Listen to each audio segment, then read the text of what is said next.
In 2150, humanity learned the Earth's magnetosphere would collapse sometime in the next half-century, eliminating all life on the planet. Decisive action was required, but the secure transport of an entire civilization would demand a new kind of cooperation, a new kind of courage, and a new kind of union. Thus, in 2159, the United Colonies were formed to make that journey possible. Just 1 year later, the Galileo, the first of many colony ships, touched down here on Jemison, beginning a new era of human history, the age of the United Colonies. What a load of UC propaganda. Can't imagine living through all that, with the world literally falling apart.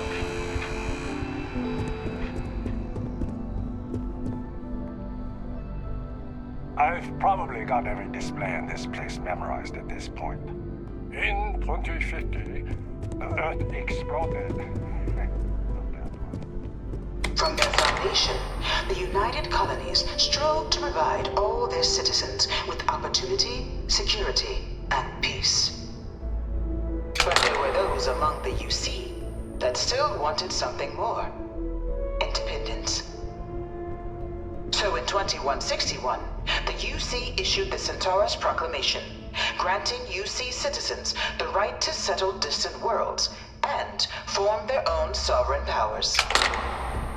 It wasn't long before the first new faction, the Free Star Collective, was formally organized in 2188, later followed by House Varun, revealing themselves to the universe in 2230. Finally, the UC deigns to acknowledge the Free Star Collective. They're really big of them. The Free Star Collective was initially founded in 2188, when the citizens of Aquila banded together with the pleasure city of Neon in mutual defense.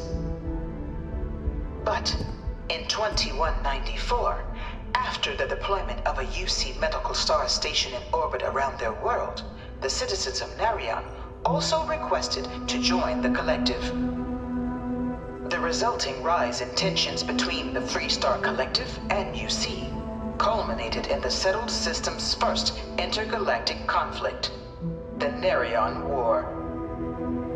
Despite a decisive victory by the UC, the colonies permitted the citizens of Narion to join the collective, forming the basis for the fiercely independent union that persists to this day. It was only in 2230 that the faction known as House Varun first made contact with the rest of the settled systems. Founded by the passengers of a colony ship that had left New Atlantis and disappeared 4 decades earlier, House Varun was a faction unlike any other. A theocracy dedicated wholly to the beliefs of its isolationist founder, Jinan Varun. House Varun initially made overtures of peace towards the rest of the settled systems.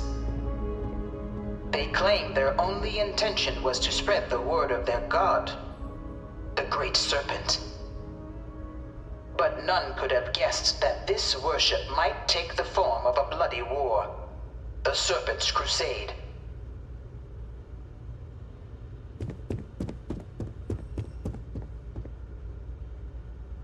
Beginning in 2240, House Varun forces declared all-out war on the rest of human civilization, initiating the Serpent's Crusade. Over the next 23 years, thousands of Free Star, UC, and independent souls were killed by agents of House Varun in the name of their serpent god.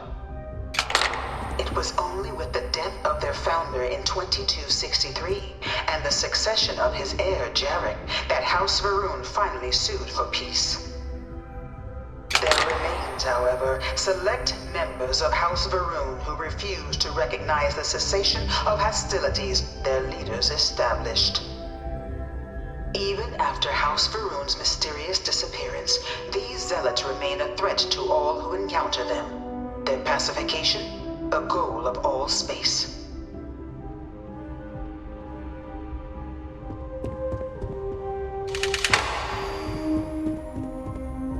Of the many conflicts between the galaxy's factions, none was more brutal than the recent colony war between the UC and the Freestar Collective.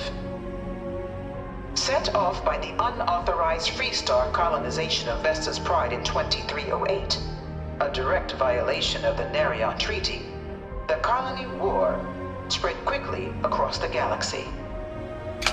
Both sides deployed every tool at their disposal. Armadas of warships, mechanized combat platforms, or mechs, even bioengineered alien creatures, the infamous UC xeno-weapons.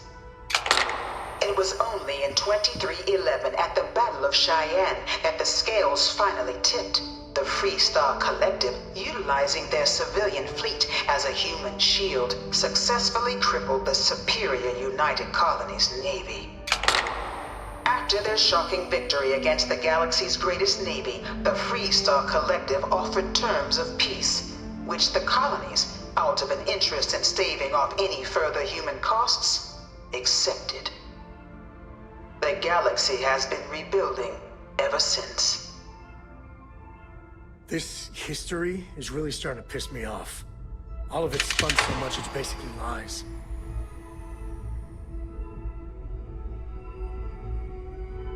Few settled worlds were left untouched by the colony war.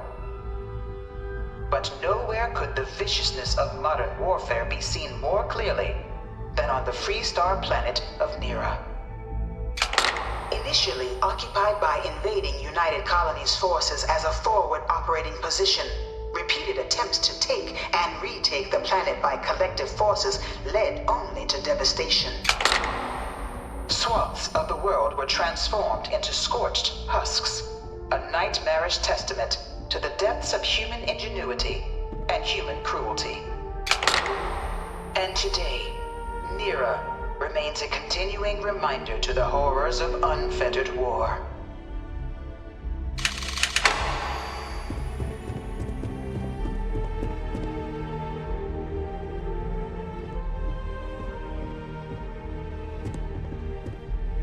In the midst of the colony war, a different kind of tragedy struck the UC city of Londinian. A newly constructed but critical supply center for the United Colonies war effort, Londinian found itself overrun by one of the galaxy's most mysterious predators, the Terramorph. A rare but pervasive threat to all human-settled worlds, Terramorphs swept over the city, seemingly out of nowhere, on a scale never before seen in recorded history. Valiant efforts by the UC military slowed the onslaught, but the creatures proved unstoppable. Ultimately, the decision was made to destroy the Londinian spaceport, sealing off the city, the outbreak, and its citizenry from the galaxy at large. The tragedy of Londinian is mourned by the UC to this day.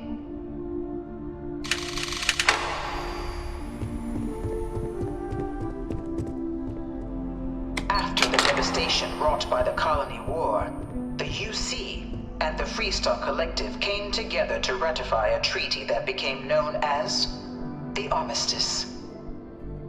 Both sides agreed to a vast reduction in standing forces, and that xeno-weapons and mech warfare would be outlawed. All related research was sealed away, accessible only in cases of dire emergency.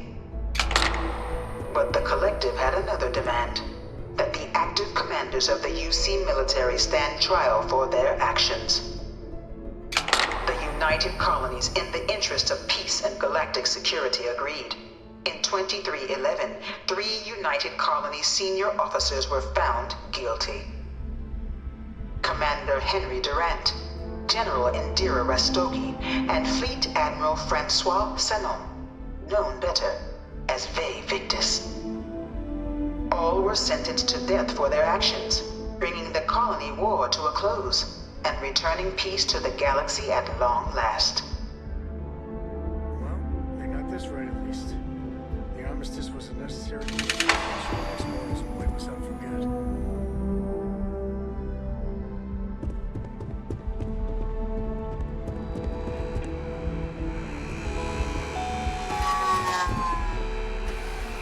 It was into this new world that the Vanguard was born.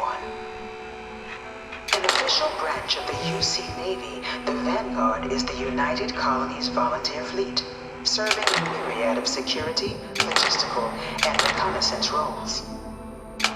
And after a sufficient length of service, UC citizenship is guaranteed to every Vanguard member.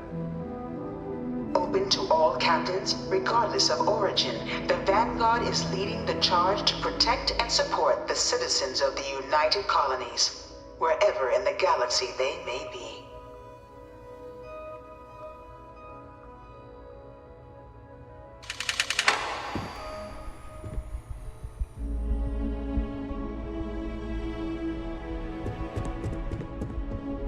No one is born a United Colony citizen.